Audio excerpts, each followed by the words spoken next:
instead of a red sky, it was an orange-yellow sky. The air was very, very thick and humid. It was feeling heavy.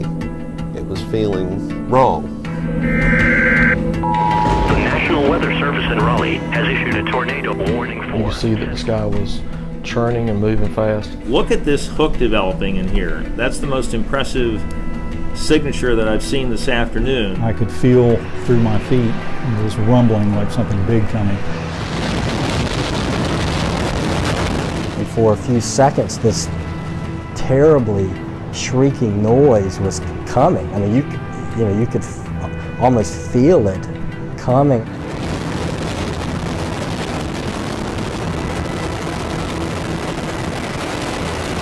Furniture was leaving, windows were breaking, bricks were flying.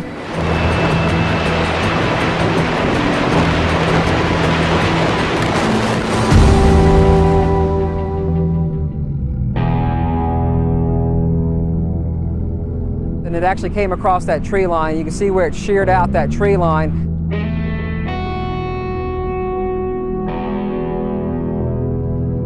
There was people moaning and groaning and crying, scared, houses leveled, brick homes flat, mobile homes, single wides, double wides disappeared. I just saw debris. And I saw human debris. You could smell these people's breakfast.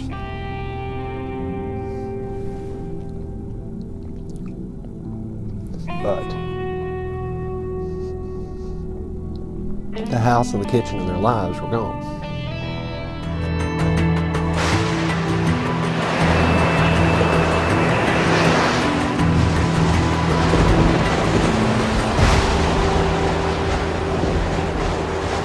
Tornadoes are fierce and frightening and all too frequent in our state. North Carolina ranks first in the nation in nighttime tornado fatalities and 15th in total tornado deaths.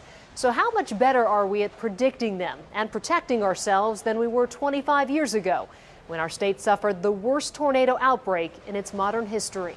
General area of low pressure over the southeast. On March 27, 1984, WRAL meteorologist Greg Fischel saw all the ingredients for tornadoes. That is a forecast of the winds at about 30,000 feet, 7 o'clock March 28th. He still has the map he was using to plot the jet stream that day. I remember thinking, wow, I've seen this in the plains many, many times, but I haven't seen it in the southeast since I've been here. Fischel saw a huge and rapid drop in a low pressure system moving across Georgia. And I remember looking at that and saying, that's got to be an error. Well, I found out not too long after that it wasn't an error. As it headed into South Carolina, layers of weather came together. The low pressure system converged with a cold front and powerful upper level winds in the jet stream. It's like trying to make a cake, and you had all the imperfect ingredients that came together on that night in 1984.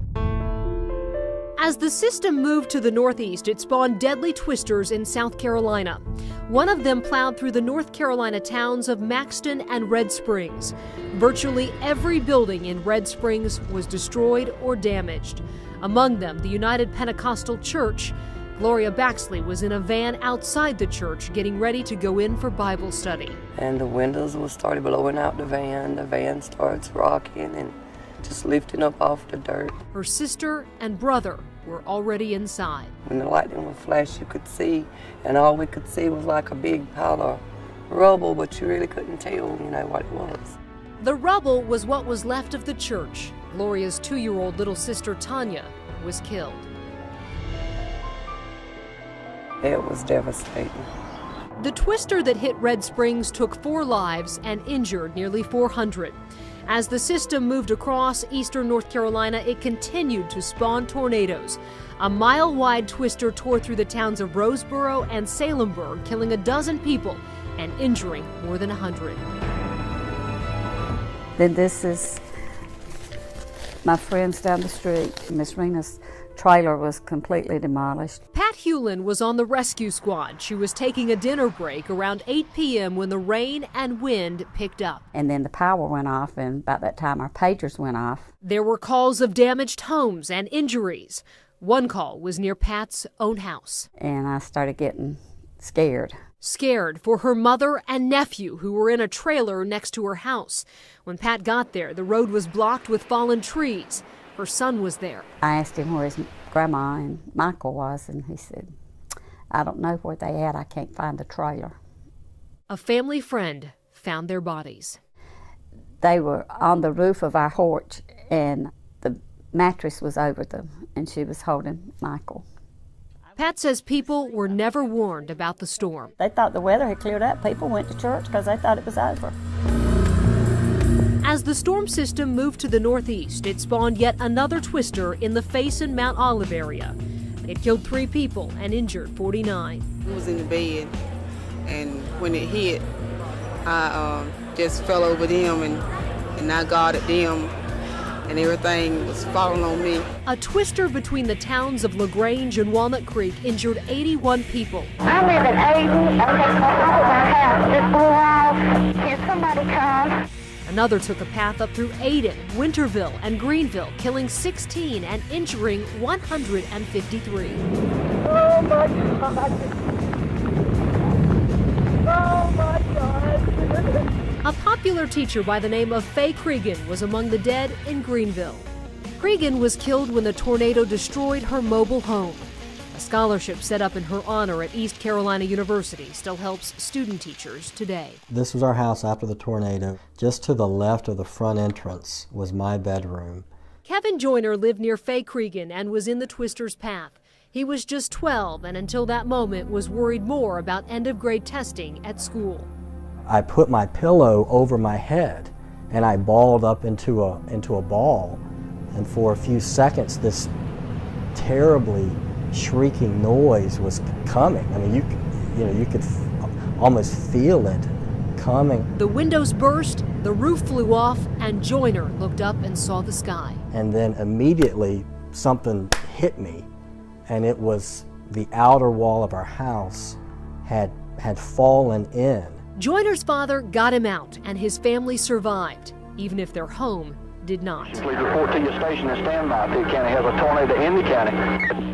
As the system continued to the northeast, it spawned tornadoes that killed 6 people in Lewiston Woodville, 2 people in Gatesville, and 1 person in Snug Harbor. By 1 o'clock in the morning, we had confirmed over 20 fatalities, and when I woke up in the morning, it was over 40.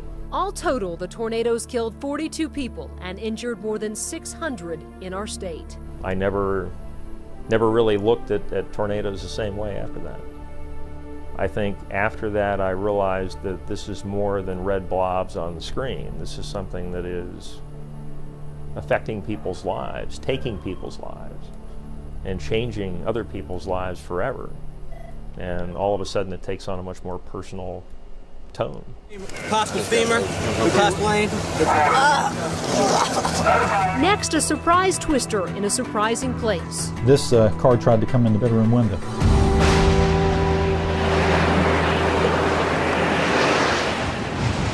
You're watching Focal Point from WRAL News. In-depth coverage you can count on.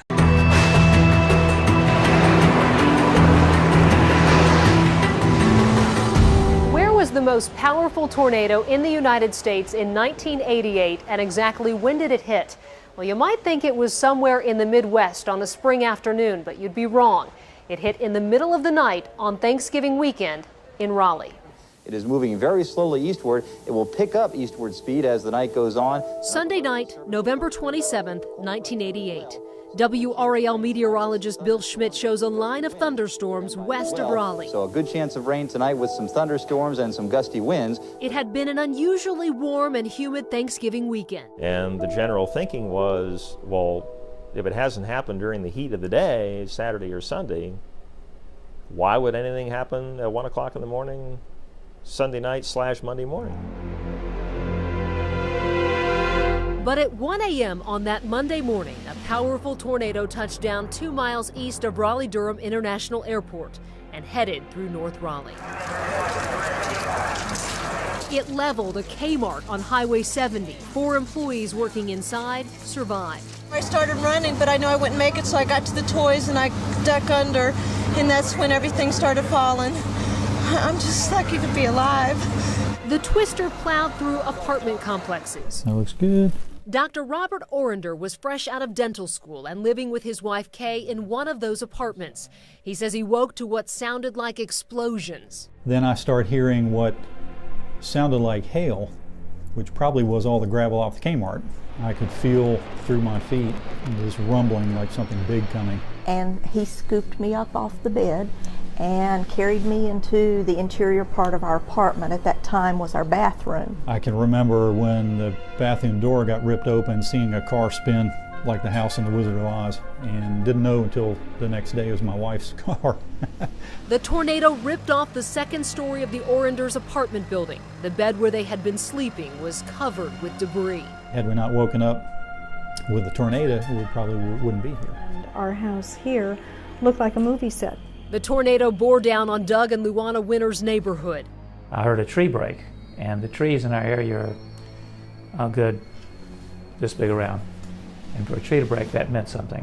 The Winters ran to get their children. Luana went to the room next door where her daughter was sleeping. The house started coming apart. The roof started leaving, the attic started to go, and I didn't have time to do anything to get her anywhere, so I jumped into the canopy bed basically on top of her to protect her face and her hands. Doug found their son safe but trapped in his bedroom. The twister ripped off the roof and the attic. They found things of ours in Northampton County, Emporia, Virginia, and Virginia Beach. We were fine. That was the most important thing. A few others were not as fortunate. In Raleigh, the tornado killed 2 and injured 105. And as it crossed Nash County, it killed this young woman's parents when it destroyed their mobile home. My mom and daddy.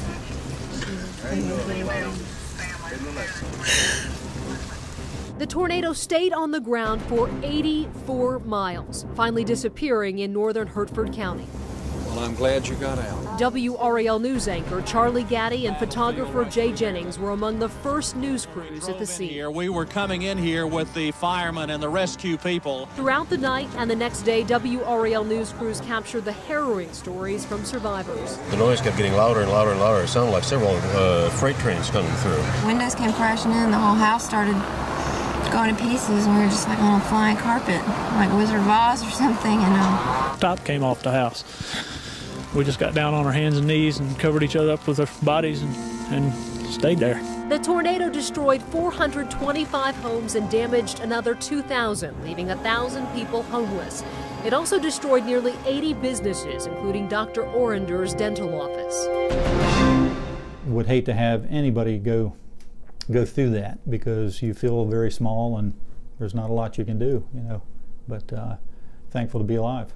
Next, a tornado that traveled only a short distance in a sparsely populated rural county takes an alarming toll. Very few, if any, of these people had any real warning that it was going to happen until it was on their doorstep. In some cases, literally on their doorstep.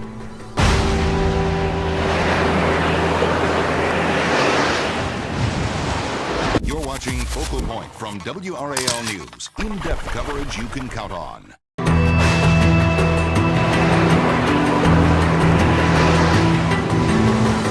The tornado that hit Riegelwood, North Carolina in 2006 did not have much in common with the storms of 84 and 88. It was a single twister that lasted only a few minutes, but like those other storms, it was powerful, deadly, and hit with little warning. In the early morning hours of November 17th, a storm system off the South Carolina coast moved inland. It moved over Charlotte into Columbus County and over the town of Riegelwood, where it spawned a tornado. Fire Chief Steve Camlin and some of his men had just returned to the station from a fire. You could see that the sky was churning and moving fast. Temperature was dropping. Fireman Michael Brown was headed to the fire station with his daughter Cheyenne when he saw that tornado coming. He returned home to warn his father and his stepmother. He and Cheyenne were standing outside their home when that twister hit. Cheyenne reports that her and her father were picked up by the winds and taken tumbled. She remembers going round and round.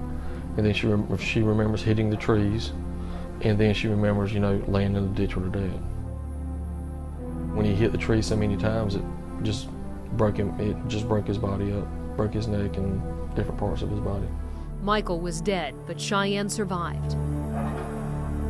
First responders scrambled to help her and dozens of others who were injured. There was people moaning and groaning and crying, scared, houses leveled, brick homes flat, mobile homes, single wides, double wides disappeared.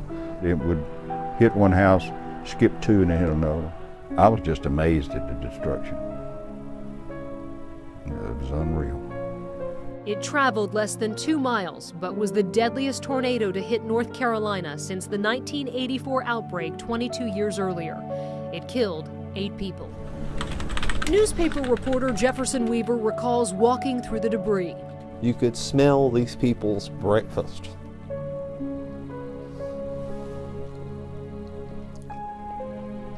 But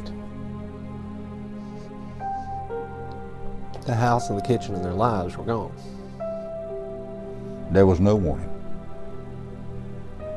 It's one of those things that the Doppler radar will show possible. There's no warning. We're not that sophisticated yet. Even if there had been more warning, the storm hit just before daybreak, before many people were up and before TVs and radios were turned on. What can you do in a case like that? With a hurricane, you can run from a hurricane. You can plot a hurricane, you can figure it out. But a tornado is going to sneak up on you. And that's precisely what this one did. Local fundraising efforts help pay for a new warning system in Columbus County called Code Red. When there's a tornado warning now, telephone calls automatically go out to the people in the affected areas. Some say even if it buys a minute, it is money well spent. 1 minute's enough to get you into a bathtub. 1 minute's enough to get you into a closet. 1 minute's enough to get outside and get in a ditch. Next, how much more time can technology buy us? I don't think in my lifetime we'll ever be able to get to the point where we can say for sure that a tornado is on the ground just by looking at radar.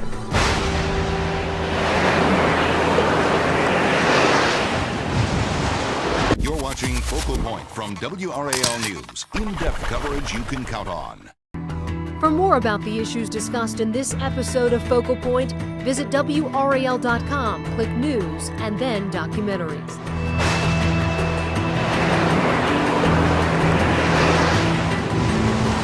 Most people affected by the deadly twisters of 84, 88, and 06 said they had little or no warning.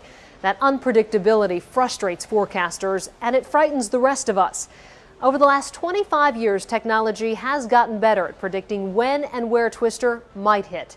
But will it ever tell us exactly when and where one will hit? Look at this hook developing in here. This is the most impressive signature that I've seen this afternoon. May 5th, 2009, the National Weather Service issues tornado watches across central and eastern North Carolina. The National Weather Service in Raleigh has issued a tornado warning The watches turn to warnings when Doppler radar shows rotation in some of the storms. This storm has a very, very good structure to it. WRAL and other stations go on the air to warn viewers. Law enforcement reports tornado touchdown at 4:52. A funnel cloud touches down in Wilson County. The tornado damages several homes, but residents heard and heeded the warnings. No one is killed or seriously injured. And it actually came across that tree line. You can see where it sheared out that tree line. Within 48 hours, Jeff Orrock of the National Weather Service was surveying the damage. And so we're kind of literally sitting right in the middle of the tornado's path. Started over there, came right across here, and then kept going back behind us. By studying the damage, Orrock estimates the tornado's winds at about 140 miles per hour. If these were mobile homes, they'd have been obliterated.